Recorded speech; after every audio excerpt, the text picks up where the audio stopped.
Hello दोस्तों, स्वागत है आपका आज हमारे चैनल में। आज हम आपको सिखाएंगे पाइथागोरस प्रमेय क्या होती है, पाइथागोरस प्रमेय किस कौन कौन से त्रिभुजों में लगती है, कैसे इसका यूज होता है। इसका यूज को समझे सबसे पहले हम पाइथागोरस के प्रमेय को समझेंगे, क्या होती है प्रमेय। फिर हम उसको ये समझेंगे कौन से त्रिभुजों में लगा सकते हैं, ये सभी त्रिभुजों में नहीं लगती है। और फिर उसके बाद पर हम समझेंगे कि इसके यूज कैसे यूज ले सकते हैं, कहाँ कहाँ यूज होती है। तो आइए चलते हैं, इसको आराम से एकदम अच्छे तरीके से समझेंगे। यहाँ पे आपको प्रैक्टिकल करके भी दिखाऊंगा इसका कि कैसे ये सच होती है, मतलब ऐसे ही है। लेकिन प्रमेय है तो तुम्हें पता ही है, तो सच होती होगी। बस आज हम इसके बारे में डिटेल में समझेंगे। तो चलिए स्टार्ट करते हैं। जैसे कि ये एक त्रिभुज है। अब त्रिभुज तीन प्रकार मतलब कई प्रकार के होते हैं कोणों के आधार पर। जैसे कोणों के आधार पर अलग होते हैं, कोण के आधार पर अलग तरह के त्रिभुज होते हैं। और एक भुजाओं के आधार पर होते हैं भुजाओं। तो ये कौन से त्रिभुज में लगती है, तो ये मैं तुम्हें इनको तो कोणों पर भुजाओं के आधार पर तो ये लगती नहीं, ये लगती है कोण के आधार पर एक त्रिभुज होता है उस पर लगती है। कोण के आधार पर आपने सुना होगा समकोण त्रिभुज, जिसका एक कोण होता है 90 डिग्री का। ये पाइथागोरस प्रमेय जो ये इस त्रिभुज पर काम करती है, 90 डिग्री वाले त्रिभुज पर। अभी ये जैसे कोणों के आधार पर तो और होते हैं त्रिभुज, न्यून कोण त्रिभुज उनके छोटे होते हैं। लेकिन समकोण त्रिभुज क्या होता है कि उसका एक कोण तो होता है 90 डिग्री का। लेकिन जो दो होते हैं, अब जो तुम्हें पता ही है कि जब तीनों कोणों का योग 180 डिग्री होगा तो इन दो कोण मिला के 90 डिग्री होंगे आपस में। चलिए हमने त्रिभुज समझ लिया, अब हम पाइथागोरस प्रमेय के बारे में जानेंगे क्या होती है। अब पहले हम समझ लेंगे त्रिभुज में कैसे भुजा होती हैं, कैसे मतलब डिसाइड होता है कि ये कौन सी भुजा है। तो त्रिभुज का ये जो होती है 90 डिग्री के सामने वाली भुजा, इसे हम कहते हैं कर्ण। कर्ण कहते हैं इसे हम। अब अभी के लिए तो आप मान सकते हैं कि कोई भी इन दोनों में से कोई भी लंब हो सकता है, कोई भी आधार हो सकता है। यानी कि हम इसे लंब मान लें तो ये आधार हो जाएगा। लेकिन अगर हमें इसे लंब मानेंगे तो तभी ये आधार हो जाएगा। इनमें अभी के लिए मतलब कोई पक्का डिसाइड नहीं है कि कौन सा लंब होता है कौन सा आधार होता है। लेकिन कर्ण का डिसाइड है कि कर्ण जो होता है वो 90 डिग्री के सामने वाला होता है। और ये कर्ण इस त्रिभुज की सबसे बड़ी भुजा भी होती है। यानी कि हम इसे लिख सकते हैं कि कर्ण जो है वो बड़ी है आधार से कॉमा लंब से। ये 100% होगा ये बात। जनरली ये कोई बात बताता नहीं, लेकिन मैंने यहाँ पर बता दी है। अब चलते हैं पाइथागोरस प्रमेय की तरफ। ये आपने त्रिभुज समझ लिया, इसका कर्ण है, ये आधार है, ये लंब है। आधार हो गया, लंब हो गया। इन्हीं तीन तीन भुजाओं पर बनी है ये पाइथागोरस प्रमेय। कैसे एक आपको एक या दो भुजा पता है जैसे, तो तीसरी भुजा कैसे ज्ञात कर सकते हैं आप त्रिभुज की। जैसे अब मैं लिखता हूँ ये 5 सेंटीमीटर है, ये 4 सेंटीमीटर है, तो ये कितनी होगी। तो आपको यही ज्ञात करने के लिए पाइथागोरस प्रमेय लाई गई है। पाइथागोरस प्रमेय होती क्या है, चलिए समझते हैं। चलिए एक चीज़ और मैं बता देता हूँ, इसको हम कर्ण को कहते हैं इंग्लिश में हाइपोटेनियस। वैसे हिंदी मीडियम के लिए तो इसलिए मैं इसे लिख देता हूँ हाइपोटेनियस। आधार को हम कहते हैं बेस और लंब को परपेंडिकुलर। या पूरा लिख नहीं रहा हूँ, आप ऐसे समझ लेना। सॉरी। अब मैंने कहा आप चलते हैं उस पर, तो अब इसको ऐसे ही पाइथागोरस प्रमेय यहाँ पर लिख लेते हैं, फिर समझते चलेंगे। और इस पर हम क्वेश्चन भी करेंगे। तो पाइथागोरस प्रमेय क्या होती है। पाइथागोरस प्रमेय कहती है कि जो किसी समकोण त्रिभुज में समकोण त्रिभुज होना चाहिए, कर्ण का स्क्वायर यानी कि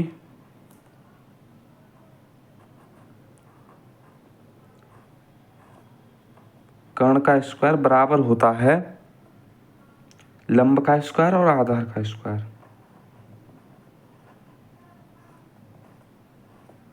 लंब का स्क्वायर प्लस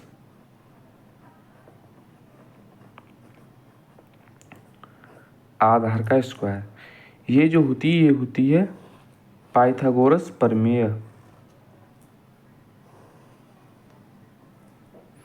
पाइथागोरस प्रमेय क्या होती है, कर्ण का स्क्वायर बराबर होता है लंब का स्क्वायर प्लस आधार का स्क्वायर। यानी जो कर्ण है ये सबसे बड़ी भुजा होगी, ये इसका स्क्वायर करेंगे तो ऐसे स्क्वायर क्या होता है, इसका कैसे होगा। इसका कर्ण का स्क्वायर ऐसा हम इमेजिन करें, यहाँ पर अच्छी डिटेल समझ लेते हैं। तो ऐसे ऐसे ऐसे ही तो होगा, इसका स्क्वायर ऐसे ही तो बनेगा। थोड़ा इधर उधर हुआ, कोई नहीं, रफ में बना रहा हूँ। इसका स्क्वायर जो है ये स्क्वायर, ये इसके स्क्वायर के इसका स्क्वायर ऐसे होगा, लगभग जल्दी जल्दी, और इसका स्क्वायर ऐसे होगा, इसके बराबर होता है। यानी इसका जो एरिया होगा, इसका एरिया इन दोनों को मिला के ये एरिया होता है। तो यही पाइथागोरस प्रमेय कहती है। अब इसमें हम कुछ कर तो सकते नहीं है, महान वैज्ञानिकों ने दे दी पाइथागोरस ने कहा था। तो अब इसको हम बस से हमने समझ लिया इसे, अब इस पर क्वेश्चन करते हैं इसे, और प्रैक्टिकल भी समझेंगे इसे कि ये होता है वास्तव में या नहीं होती, पाइथागोरस प्रमेय होती है या नहीं होती। सही है ऐसे कि बस सही तो होगी, आपको पता है, लेकिन हम कर लेंगे चेक। ऐसे आपके मन में डाउट हो तो उसे हम कर लेंगे चेक। अब मैंने आपसे एक सवाल पूछा था, आपको पता होता कि ये 5 सेंटीमीटर दे दी मैंने, ये दे बेच दी 4 सेंटीमीटर। यानी कि मैं यहाँ पर लिख देता हूँ कि मैंने जो है कर्ण दिया आपको 5 सेंटीमीटर, और जो आधार है, आधार ये दिया है मैंने आपको 4 सेंटीमीटर। तो पूछा क्या है, मैंने पूछा आपसे लंब कितना होगा।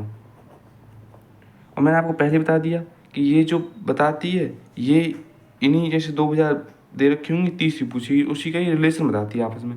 आप इसे शॉर्ट में ऐसे भी लिख सकते हैं, जैसे कर्ण का स्क्वायर बराबर होता है लंब का स्क्वायर प्लस आधार का स्क्वायर, ऐसे लिख लो, ये इसकी शॉर्ट फॉर्म होगी। अब यहाँ इसी से हम निकालेंगे कर्ण और आधार। कर्ण 5 सेंटीमीटर दिया, आधार 4 सेंटीमीटर दिया, लंब पूछा है, तो इसी से हम निकाल लेंगे। अब लिख दो आप कर्ण की जगह पर 5 का स्क्वायर प्लस 5 का स्क्वायर बराबर लंब तो पूछा है हमें, तो इसे ऐसे ही रहने देंगे, प्लस आधार का स्क्वायर यानी 4 का स्क्वायर, तो इसे इधर ले आएंगे। 25 minus 16 equal to L square. तो यहाँ से एल स्क्वायर आ रहा है 9, तो एल इजिकल टू, यहाँ से दोस्तों आएगा +-3, लेकिन आपको ये ध्यान रखा होगा क्योंकि लेंथ है ना, ये होती लंबाई है, लंबाई माइनस हो नहीं सकती, तो ये 3 सेंटीमीटर ही आ गया। तो लंब कितना आ गया यहाँ पर 3 सेंटीमीटर। यही हमें रिलेशन बताती है, और यही से पाइथागोरस प्रमेय से हम ज्ञात करते हैं इसकी तीसरी भुजा। अब इसको समझ लेते हैं कि ये ऐसा ही मतलब हो रहा है वास्तव में, नहीं हो रहा, ये गलत हुई, वैसे होगी नहीं गलत, एकदम कहीं गलत रहे, गलत हो जाएगी। ये महान वैज्ञानिकों ने दी है। हाँ चलिए दोस्तों, मैंने आप बना दिया है त्रिभुज।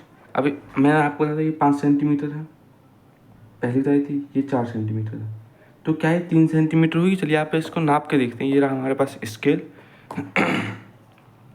सेंटीमीटर से बताई थी, तो पहले इसको नाप लेते हैं।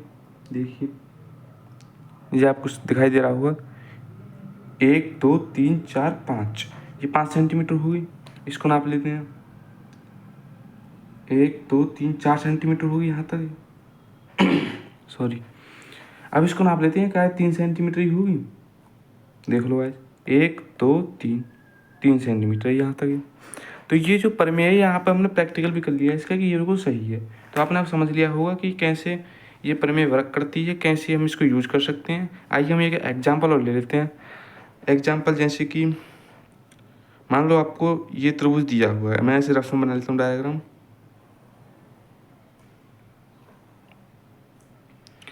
और इसका कर्ण दिया हुआ है 13 सेंटीमीटर, रफ में दोस्तों। और इसका ये, इसको क्या लें, चलो मान लो रफ में कुछ भी 8 सेंटीमीटर ले लेते हैं।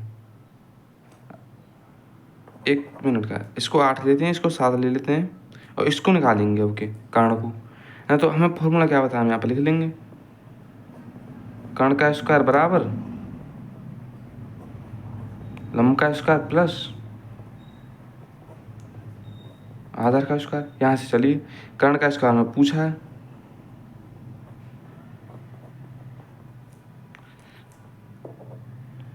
कर्ण का स्क्वायर में पूछा है, तो कर्ण का स्क्वायर कितना होगा, लंब कितना है, लंब अब किसी मान लो यहाँ से प्लस में वैसे भी 8 का स्क्वायर प्लस 7 का स्क्वायर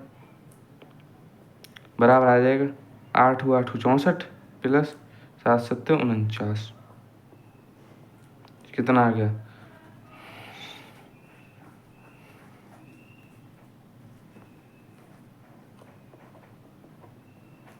ये आ गया 113। कर्ण का स्क्वायर कितना आ गया, 113। अब ऐसे यहाँ से कर्ण निकाल लेंगे हम, अंडर रूट में 113। अब क्या हुआ, अंडर रूट में आएगा तो है तो कोई मेजरमेंट ही ना, है तो कोई लंबाई ना, अंडर रूट में जो आ गया। तो यहाँ से हम ऐसे कर्ण ज्ञात कर सकते हैं, हमें कर्ण पता चल गया कर्ण क्या है।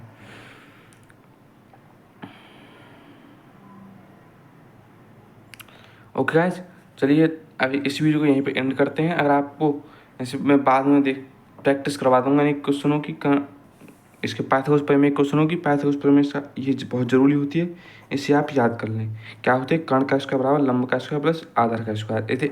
इसे इंग्लिश में लिखें, क्या लिख सकते हैं मैं इसे इंग्लिश में,